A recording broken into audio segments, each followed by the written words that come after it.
Quando um raio atinge um avião em pleno voo, a tecnologia e a engenharia entram em ação para proteger passageiros e sistemas críticos. Hoje este é nosso assunto. Não se esqueça de se inscrever no canal e bem-vindo a bordo. O céu estava fechado, as nuvens carregadas formavam uma muralha cinza à frente da aeronave. Dentro do cockpit, os instrumentos brilhavam estáveis, os sistemas funcionando perfeitamente. Lá fora, porém, a atmosfera estava eletricamente viva. De repente, um clarão intenso envolve o avião por uma fração de segundo. Um estalo seco ecoa pela fuselagem. Passageiros veem um flash branco pela janela. O que acabou de acontecer? Um raio atingiu o avião.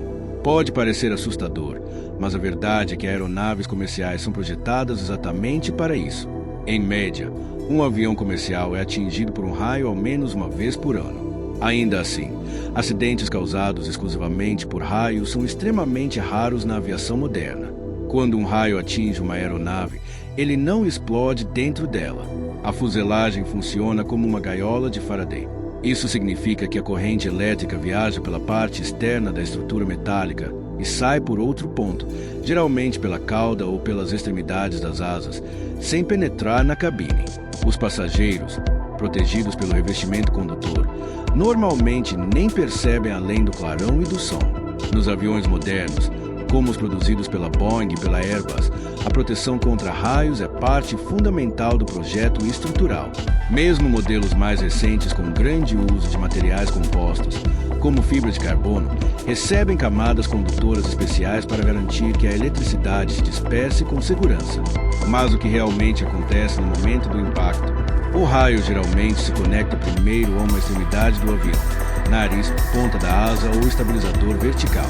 A aeronave, voando a alta velocidade, pode até atrair a descarga elétrica ao atravessar áreas de alta diferença de potencial na nuvem. A corrente percorre a superfície externa da fuselagem e sai por outro ponto, completando o circuito. Durante esse processo, podem ocorrer pequenos danos superficiais, marcas de queimadura, pequenos pontos de fusão metálica ou danos em rebites. Em casos raros, sensores externos podem sofrer interferência temporária. Porém, sistemas críticos são blindados aterrados para suportar essas descargas. No cockpit, os pilotos podem ouvir o impacto, às vezes, observar pequenas oscilações momentâneas em instrumentos. Procedimentos padrão determinam a verificação do sistema após qualquer suspeita de strike. Se todos os parâmetros estiverem normais, o voo continua até o destino. Ao pousar, a aeronave passa por inspeção técnica detalhada. Vale lembrar que, décadas atrás, os riscos eram maiores. Antes dos anos 1960, tanques de combustível não tinham os mesmos níveis de proteção elétrica. Após alguns incidentes históricos, a engenharia aeronáutica evoluiu drasticamente.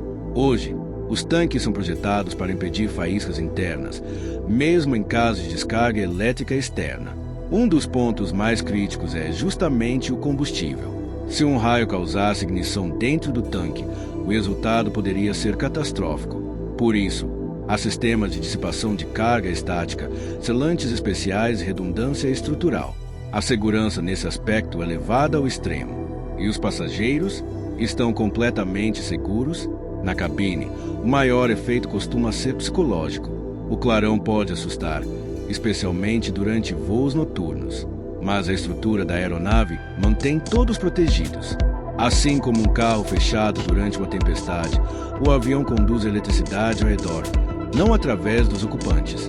Há também a questão dos sistemas eletrônicos. Aviões modernos possuem múltiplas camadas de proteção contra a interferência eletromagnética. Cabos são blindados, computadores têm proteção contra surtos e sistemas essenciais possuem redundância tripla ou quádrupla. Isso significa que, mesmo que um componente sofra falha, outro assume imediatamente.